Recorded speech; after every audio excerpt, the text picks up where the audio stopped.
Hello friends, आप सभी का स्वागत है लर्न शिक्षा में। आज हम संस्कृति देखने जा रहे हैं। तो भारतीय संस्कृति का अध्ययन करेंगे।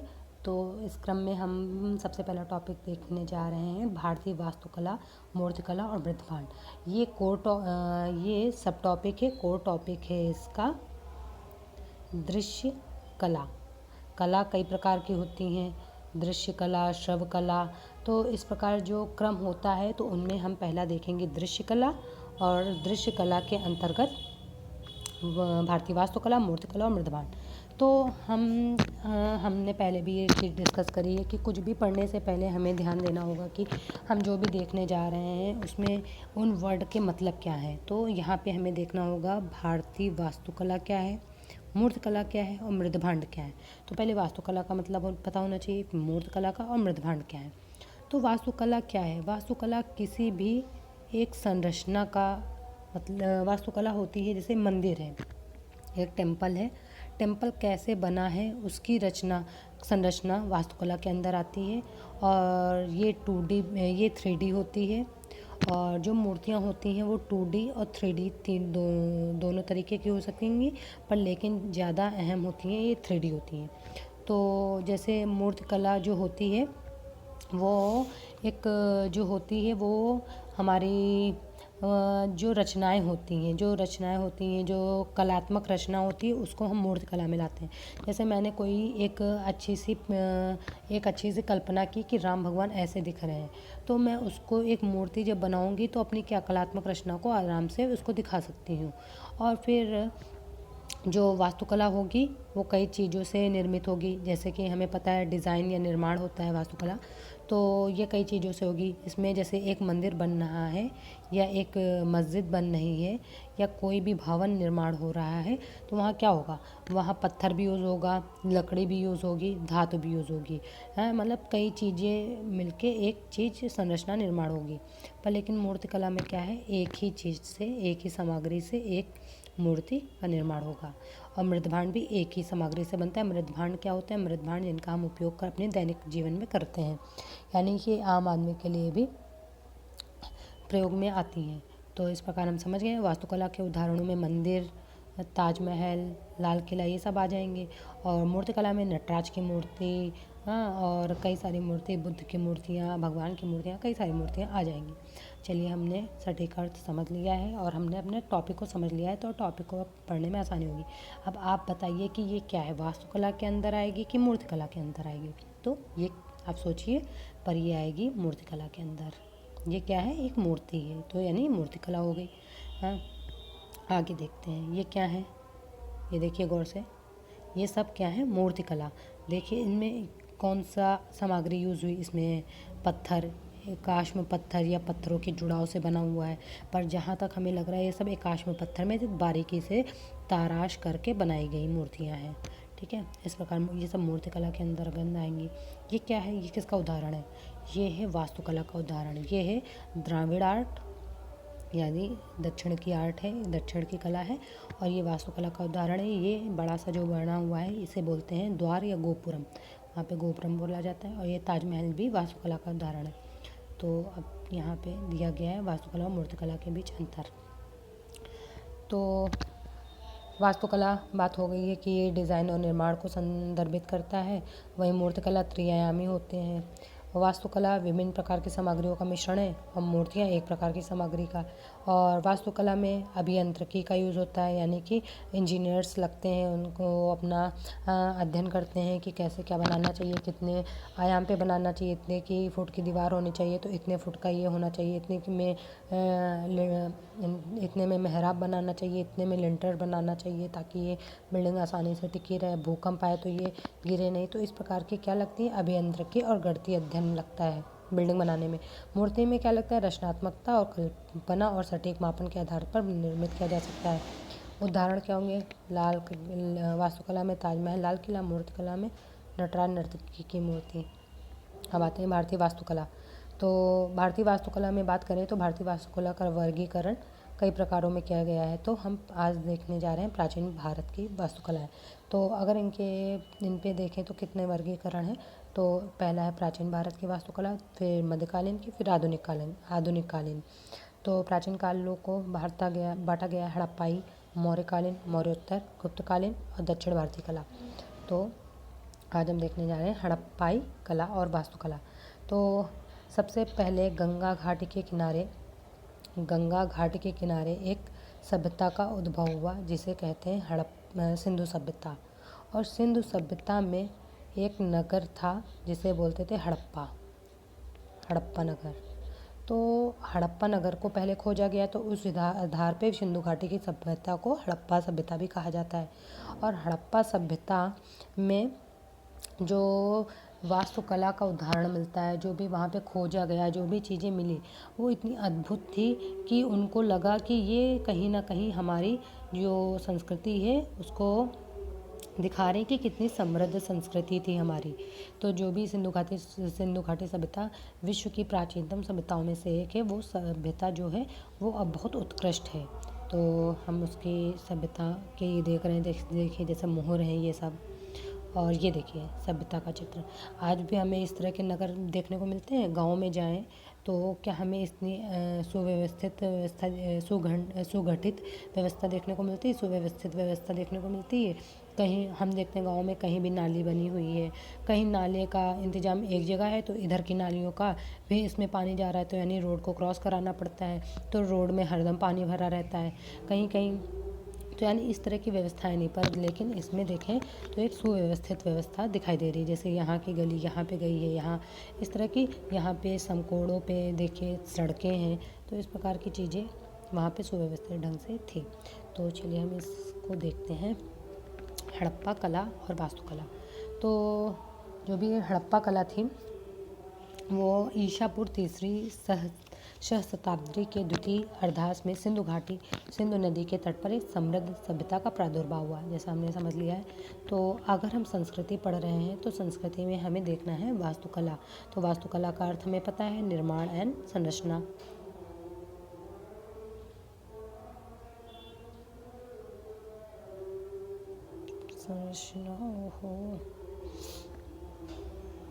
ठीक है, संरचना।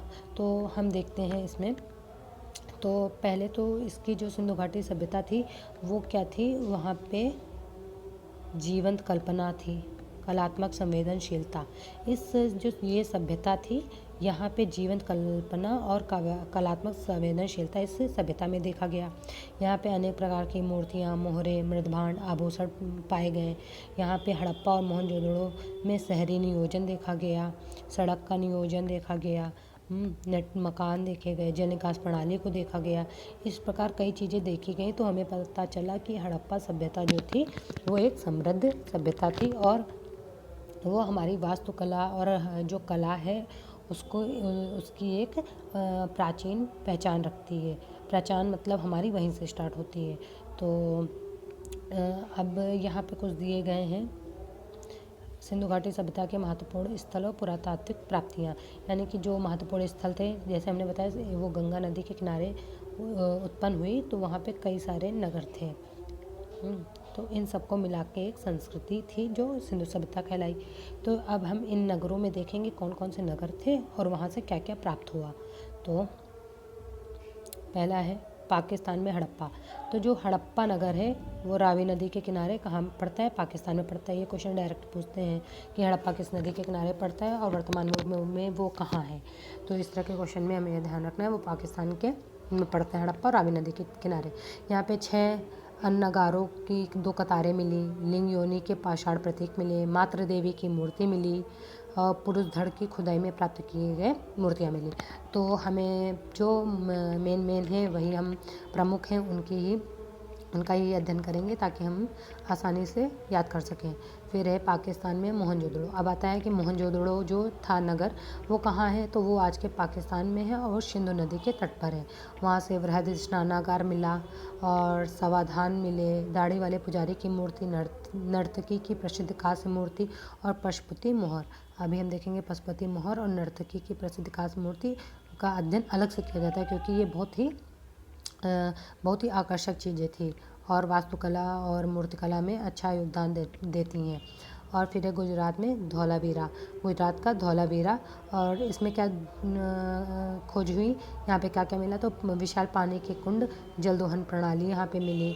और ये पूछते हैं 10 बड़े आकार के संकेत अक्षरों वाला अभिलेख कहाँ से प्राप्त हुआ, तो गुजरात के धौलावीरा से। चूड़ी के अवशेष भी यहीं से प्राप्त हुए।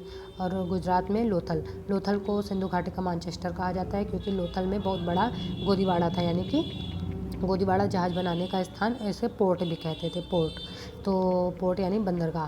तो गुजरात के लोथल कहाँ पे है, लोथल कहाँ है, गुजरात में है। और फिर है हरियाणा में राखीगढ़, ये सिंधु सभ्यता का सबसे बड़ा स्थल माना जाता है। फिर आगे है रोपड़ पंजाब में पड़ता है, इसका इतना अहम योगदान नहीं है कुछ। राजस्थान में बालाथल और कालीबंगा में चूड़ी कारखाने मिल रहे हैं। गुजरात के सुरकोटवा, हमें याद रखना है सुरकोटवा कहाँ है, गुजरात में है। हरियाणा में बनावली कहाँ है, हरियाणा में है। उत्तर प्रदेश का आलमगीरपुर, ये आता है उत्तर प्रदेश। आलमगीरपुर कहाँ का नगर है, उत्तर प्रदेश का है। सिंधु घाटी की सभ्यता का पूर्वी स्थल है ये। और पाकिस्तान में मेहरगढ़ है। और चंदोड़ो कहाँ है, भारत का लंका शहर कहा जाता है, और ये पाकिस्तान में है चंदोड़ो। और बालू हरियाणा में है। मांड जम्मू कश्मीर में है। मांड हमें याद रखना है यहाँ से, मांड। और बालू हरियाणा में। और दाइमाबाद महाराष्ट्र में, दाइमाबाद जो है महाराष्ट्र में है। और यह सबसे दक्षिणी स्थल है। जो हमारी सभ्यता है सिंधु घाटी सभ्यता, तो उसका दक्षिणी स्थल कौन सा है, दाइमाबाद। अब हम बात करें, देखो पूर्वी स्थल आएगा तो हम यूपी का जो हमने बात करी आलिमगीरपुर, हाँ, तो वो होगा पूर्वी। दक्षिण में आएंगे तो दाइमाबाद, ठीक है। इन दोनों को याद रखना है क्योंकि ये भारत के ही हैं। अब आगे चलते हैं, हम क्या पढ़ रहे थे, तो हम पढ़ रहे थे हड़प्पाई कला और वास्तुकला। हमने देख लिया है यहाँ पे क्या क्या मिला, शहरी नियोजन। अब हम आते हैं वास्तुकला कैसी थी, ठीक है। बात करते हैं हड़प्पा की वास्तुकला। तो हड़प्पा की वास्तुकला की प्रारंभिक है कि नगर नियोजन, यहाँ का नगर नियोजन सबसे अच्छा था। यहाँ का नगर नियोजन जो था वो यहाँ का अलग विशेषता रखने वाला था। तो और ये ऐसा नियोजन है कि जो बाद में हड़प्पा सभ्यता के बाद भी जो संस्कृतियाँ उभरी, उनमें भी ये नियोजन देखने को नहीं मिला। तो यहाँ पे क्या था, आयताकार ग्रिड के पैटर्न पर आधारित नगर थे।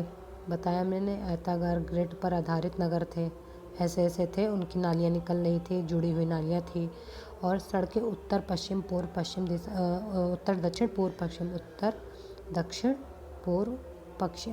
पश्चिम पूर्व दिशा में जाती थी और एक दूसरे को समकोण पर काटती थी। यहाँ पे 3 प्रकार के भवन पाए गए, आवास गृह जिनमें लोग रहते थे, सार्वजनिक भवन जिनमें रुका जाता था, सबके लिए उपयोगी होते थे, सार्वजनिक स्नानागार यानी स्नान करने के लिए बड़ा सा कुंड भी यहाँ पे पाया गया। तो फिर है यहाँ पे जो नगर बने थे वो पक्की ईंटों के बने हुए थे, जिप्सम के गारे का उपयोग किया गया था। नगर को 2 भागों में विभाजित किया गया था, एक होता था गढ़ और दूसरा होता था निचला नगर। जो गढ़ होता था उसे दुर्ग भी कहा जाता था और निचला नगर होता था। तो गढ़ में क्या होता था, गढ़ जो होता था ऊपर वाले को जो यूज़ करते थे वो बड़े लोग यूज़ करते थे, मानते थे राजा महाराजा टाइप के लोग इसको यूज़ करते होंगे, क्योंकि एक कोई कबीला होगा, कबीले में भी तो कोई एक राजा ही होगा ना। तो राजा दुर्ग का यूज़ करते थे और जो मेन जनता रहती थी वो कहाँ रहती थी, निचले नगर में रहती थी। तो इस प्रकार की व्यवस्था थी दुर्ग और गढ़ और निचला नगर के। और सार्वजनिक स्नानागार मिले, ये देखिए सार्वजनिक स्नानागार। और निचले भाग में छोटे छोटे कच्चे, ये देखिए निचले भाग में श्रमिक वर्ग के लोग आवास करते थे। उन्नत जल निकासी व्यवस्था होती थी। प्रत्येक घर से निकलने वाली छोटी नालियाँ मुख्य सड़क के साथ चलने वाली बड़ी नालियों से जुड़ जाती थी। इसको अगर हम देखें, यहाँ पे मैंने एक चित्र इसलिए निकाला था, ये देखिए कितनी उन्नत व्यवस्था है कि ये देखिए छोटी नाली यहाँ से घर से निकल रही है। ये देखिए ये कोई घर है, यहाँ से क्या छोटी नाली निकल रही है। और ये क्या, और इनके घर से भी यहाँ पे आगे जो घर होंगे वहाँ से भी छोटी नाली निकले। तो ये सब क्या है, एक बड़ी नाली में जाके इनके घर का भी पानी, इनके घर का भी पानी एक बड़ी नाली में मिल जाएगा। तो इस प्रकार की उन्नत व्यवस्था यहाँ पे, जल निकासी की उन्नत व्यवस्था यहाँ पे देखने को मिलती है। ये अब हमने ये चित्र देख लिया है। आगे है ये देखिए, हमने ये अभी बात कर ली थी कि ये कैसे उन्नत व्यवस्था या यहाँ पे क्या दिखाया गया, नगर नियोजन। ये है नगर नियोजन। कैसे नगर, ये तब का है जब जब खोजा गया तब ऐसा नहीं दिखा, और वो तो एक बनाया गया है, ये एक कलात्मक बनाया गया है इमेज। अब है हड़प्पा सभ्यता की मूर्तियाँ। अब मूर्तियों की बात करें कि क्या क्या वहाँ पे पाए गई मूर्तियाँ हड़प्पा सभ्यता में। तो सबसे पहले है मोहर। मोहर क्या होती है, मोहर आज के सिक्के, हमसे जिससे व्यापार करते हैं वो क्या होती है, सिक्के। तो हम सिक्कों का प्रयोग के दैनिक जीवन में क्या, एक तो व्यापार के लिए करते हैं, दूसरा सजावट के लिए भी करते हैं। कैसे, कुछ जो गवर्नमेंट्स होती हैं, गवर्नमेंट्स जैसे मोदी गवर्नमेंट है, उन्होंने कई सिक्के प्रकाशित किए। जैसे एक अटल बिहारी वाला किया था, मुझे याद है। वो ये क्या होते हैं, इनका उपयोग हम व्यापार में नहीं कर सकते, इनका उपयोग केवल अपनी आकर्षक क्षमता की पूर्ति के लिए करते हैं। वो इतने आकर्षक होते हैं कि उन्हें हम लेते हैं। जैसे अटल बिहारी का लेंगे तो क्या होगा, अटल बिहारी जी के जो प्रेमी होंगे, उनको चाहने वाले होंगे, वो क्या होंगे, उसकी ओर आकर्षित होंगे और उनको लेंगे। तो इस प्रकार गवर्नमेंट इस तरह की चीज़ें भी प्रकाशित करती हैं। तो यानी हम इनको सजावट के रूप में भी रखते हैं सिक्के। और कुछ लोग अपनी रुचियों के अकॉर्डिंग पुराने सिक्कों को भी इकट्ठा करते हैं। तो इस प्रकार सिक्कों का उपयोग कई तरह से किया जाता है। तो अब हम देखते हैं कि हड़प्पा सभ्यता की मोहर कैसी थी। तो हड़प्पा सभ्यता में जो मोहर थी वो पहले तो उसमें क्या था, मोहरें वो चित्रात्मक लिपि में थी। जैसे किसी में घोड़ा बना, किसी में स्नेक बना, किसी में कुछ भी बना, तो उन मोहरों पे लिखा हुआ नहीं, कुछ भी चित्रात्मक चित्र बना होता था। ठीक है, तो क्या थी, चित्रात्मक मोहरें थी। और ये मोहरें वर्गाकार थे, ये ज़्यादातर वर्गाकार मोहरें थी। हाँ, और मोहरें नदी तल में पाए जाने वाले मुलायम पत्थर स्टेटाइट की बनी होती थी। हाँ, पर लेकिन ऐसा नहीं कि सारे मोहरें स्टेटाइट की बनी हो। इसमें अगेट, चर्क, तांबा, कच्छा, टेराकोटा की भी बनाई हुई होती थी। सोने और हाथी दांत की मोहरे के भी कुछ उदाहरण मिलते हैं। यानी कि मोहरे जो थी वो ज़्यादातर तो स्टेटाइट की बनी होती थी। मोहरें जो थी ज़्यादातर स्टेटाइट की बनी होती थी, परंतु कुछ जो है सिल्वर और गोल्ड में भी पाई गई हैं। कुछ होता नहीं, एक अभिजात वर्ड होता है जो इन सब में अट्रैक्ट होता है लेने के लिए, और स्टेटाइट की मोहर मेन मोहर थी।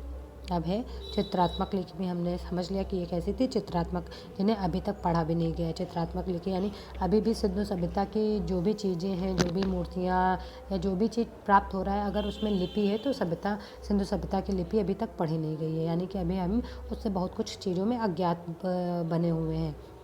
और ये द्विदिशात्मक लेखन शैली थी, अर्थात जैसे कि द्विदिशात्मक कैसे, यानी बाएं से शुरू हुई, दाएं तक गई, फिर यहाँ दाएं से फिर बाएं आई, फिर बाएं से फिर दाएं गई, दाएं से फिर बाएं आई, यानी कि द्विदिशात्मक तरीके से लिखा जाता था। अब है आगे, किसी भी मोहर पर गाय के साक्ष्य नहीं है, इतना इम्पोर्टेंट नहीं है।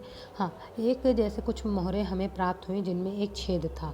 तो छेद वाली मोहर हमें क्या बताती है कि इनका प्रयोग एक माले के रूप में या ताबीज़ के रूप में भी किया जाता रहा होगा। यानी ताबीज़ के रूप में भी इनका उपयोग किया जा रहा होगा। यानी ताबीज़ के रूप में उपयोग हो रहा है तो क्या अंधविश्वास भी वहाँ पे होगा। तो वहाँ पे मोहरों में ताबीज़ के रूप में उनका उपयोग किया जा रहा है। और संभवतः इनका उपयोग शैक्षणिक उद्देश्यों के लिए भी किया जाता हो रहा होगा, क्योंकि कुछ मोहरों पर गणितीय आकृतियाँ भी हमें मिली हुई हैं। और कुछ मोहरें हमें यहाँ पे जो इनकी मोहर थी, तो कुछ मोहरें हमें वहाँ पे मिस्र में मिली हुई हैं, जिन्हें वहाँ पे उनका नाम दिया गया था मेहुला। तो इससे पता चलता है कि हमारा जो मोहरें थी वो विश्व व्यापार में भी यूज़ होती थी। यानी कि हमारा व्यापार जो है, हमारी सभ्यता का व्यापार, वो कई सदियों पहले ही विश्व व्यापार हमारा जुड़ा हुआ था। लोगों से हमारी जो व्यापार था वो जुड़ा हुआ था। यानी कि आज ऐसा नहीं है कि भारत आज ही इतना उभर गया है। यानी कि पहले हमारी जो छोटी सी सभ्यता थी उसका व्यापार भी मिस्र से होता था। ये देखिए, कई विद्वानों का तर्क है कि ब्रिटिश यूफ्रेट्स जलता फरात घाटी में मेसोपोटामियाई लोग, यानी मेसोपोटामियाई सभ्यता लोग सिंधु घाटी सभ्यता को मेहुला कहते थे। मेसोपोटामिया में सिंधु घाटी की कई मोहरें भी मिली हैं। तो इस प्रकार हमें पता चलता है कि हमारा व्यापार विश्व व्यापार से भी जुड़ा हुआ था। तो अब हम चलते हैं कि मोहरें कौन कौन सी मिली हैं। तो पहली मोहर है पशुपति की मोहर और दूसरी है यूनिकॉर्न वाली मोहर। तो अब हम पशुपति की मोहर को देखते हैं। ये छोटा सा है, बड़ी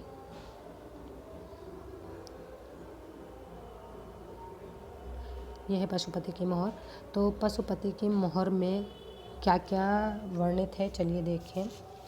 पशुपति की मोहर पहले तो ये कहाँ से प्राप्त हुई? मोहनजोदड़ो से। मोहनजोदड़ो से ये प्राप्त हुई है। काहे की बनी है? स्टेटाइट, हमने बात करी है स्टेटाइट की, जो मुलायम पत्थर होता है। इसमें 3 सींग वाला मुकुट पशुपति जी लगाए हुए हैं।